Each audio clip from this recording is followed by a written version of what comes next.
কাজে বন্ধু যেন হয় আখিরাতের সাথী। বন্ধু হবে কিসের সাথী? বন্ধু হবে আখিরাতের সাথী, বন্ধু হবে জান্নাতের সাথী, বন্ধু হবে নেক কাজের সাথী। ঠিক আছে ইনশাআল্লাহ? নেক কাজের। আল্লাহ কোরআনে বলছে, ওই যে আয়াত, ওই আয়াতে আল্লাহ বলছে নেক কাজের বন্ধুরা আমি আল্লাহ তাদেরকে ডাক দেব হাসরের ময়দানে, ইয়া ইবাদি, হে আমার বন্ধুগণ, বান্দাগণ, লা খাউফুন আলাইকুমুল ইয়াওমা ওয়ালা আনতুম তাহজানুন, আজকে তোমাদের কোনো ভয়ও নাই, চিন্তাও নাই। এরপরে আল্লাহ বলবে উদখুলুল জান্নাতা আনতুম ওয়া আজওয়াজুকুম তুহবারুন। বাহ!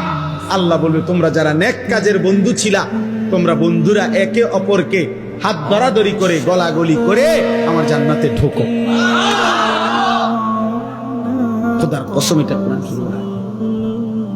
হ্যাঁ, এমনকি এই আয়াতের তাফসিরে আছে যে স্বামী স্ত্রী তারাও মূলত বন্ধু। যদি তারা একজন আরেকজনকে নেক কাজের সহযোগিতা করত, স্বামী স্ত্রীকে নামাজের জন্য উঠাইছে, স্ত্রী স্বামীকে নামাজের জন্য উঠাইছে, স্বামী স্ত্রীকে নেক কাজের দিকে ডাকছে, স্ত্রী স্বামীকে নেক কাজের দিকে ডাকছে, এরাও বন্ধু। আল্লাহ তাআলা বলবেন এই স্বামী স্ত্রী তোমরাও খুশি খুশি গলাগলি করে হাত ধরাধরি করে তোমরা জান্নাতে ঢোকো।